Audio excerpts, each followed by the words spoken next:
একজন বিচারক যেহেতু জামিন আদেশটি যাচাই করে সরাসরি অনলাইনে কারা প্রশাসনের কাছে পাঠাবে, সেহেতু কারা প্রশাসন জামিন আদেশ পাওয়ার সাথে সাথে সংশ্লিষ্ট ব্যক্তিকে কারা মুক্তি দিতে সক্ষম হবে।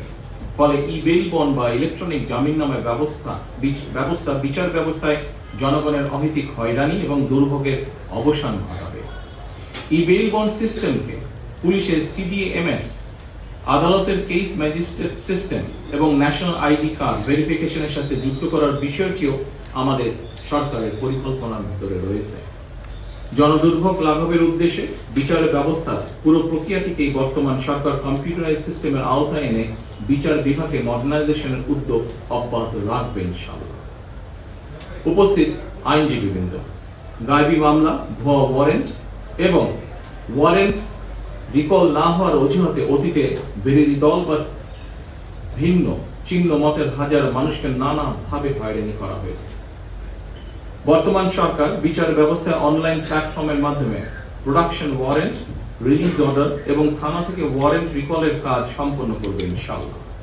এটি করা সম্ভব হলে এক জেলার অভিযুক্ত আসামি অন্য জেলায় গ্রেফতার হলে অনলাইনে দ্রুত উপনথি প্রেরণের মাধ্যমে জামিন শুনানি সহজ করা হবে। ফলে পুলিশি হয়রানি বা ভুয়া ওয়ারেন্টের মাধ্যমে সাধারণ মানুষকে বন্দী করে রাখার যে অপসংস্কৃতি, তা উৎপাটন করা সম্ভব হবে বলে আমরা বিশ্বাস করি। প্রিয় দেশবাসী ও আইনজীবী বৃন্দ, শুধু প্রযুক্তির উন্নয়নই নয়, আমরা মানসিকতারও উন্নয়ন চাই।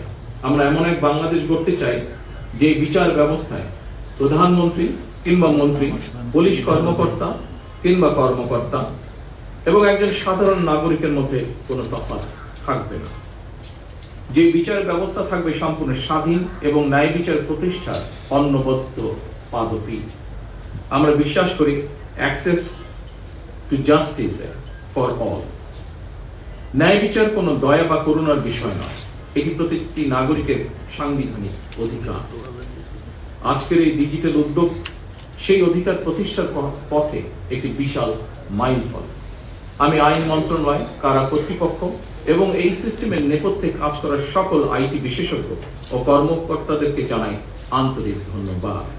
একই সাথে আমাদের মাননীয় আইনমন্ত্রীকেও আমি ধন্যবাদ জানাই, কারণ আমি জানি এই বিষয়টির সাথে উনি ব্যক্তিগতভাবে জড়িত। উনি ব্যক্তিগত উদ্যোগ নিয়ে এই বিষয়টি, সম্পূর্ণ বিষয়টিকে ত্বরান্বিত করার জন্য অনেক দিন ধরে কাজ করছেন।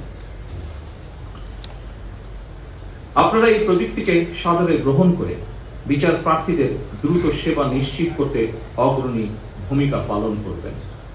আইনজীবী এবং বার অ্যাসোসিয়েশনের সকল সদস্যের প্রতি আমি এই আহ্বান রাখছি। আসুন আমরা সকলে মিলে একটি ন্যায়ভিত্তিক, স্বনির্ভর, সমৃদ্ধ, গণতান্ত্রিক বাংলাদেশ গড়ে তোলার জন্য কাজ করি। একই সাথে এখানে আরেকটি বিষয় আমি উল্লেখ করতে চাই। মাননীয় আইনমন্ত্রী সহ এখানে বিভিন্ন প্রশাসনিক কর্মকর্তাবৃন্দ উপস্থিত আছেন, বিশেষ করে যারা জেল কর্তৃপক্ষের সাথে বা সেখানে যারা কাজ করেন। আমি নিজেও 18 মাস জেলে ছিলাম। আমার একটি অভিজ্ঞতা আপনাদের সাথে খুব সংক্ষেপে আমি শেয়ার করতে চাই। আমি দেখেছি জেলখানায় যতজন মানুষ বন্দী, কয়েদি, যেভাবেই তাদেরকে আমরা ডাকি না কেন, তার মধ্যে আমার অভিজ্ঞতা হচ্ছে প্রায় 30% মানুষ আছে, গরিব মানুষ, যারা বিভিন্ন কারণে জেলে গিয়েছে।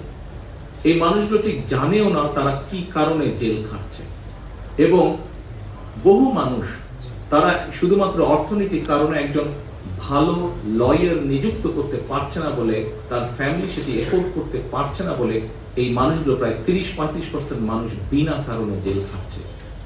আমি মাননীয় আইনমন্ত্রীকে অনুরোধ করব এই বিষয়টিকে কিভাবে আমরা অ্যাড্রেস করতে পারি, কিভাবে এই নিরপরাধ মানুষ, এই মানুষগুলোর মধ্যে যদি কেউ নিরপরাধ থেকে থাকে এবং যারা একজন প্রপার লয়ার, একজন ভালো লয়ার এফোর্ড করতে পারছে না, এই মানুষগুলোকে কিভাবে আমরা এই বন্দি দশা থেকে বের করে আনতে পারি, এই বিষয়টি আমি ওনাকে বলবো অনুরোধ করে দেখার জন্য।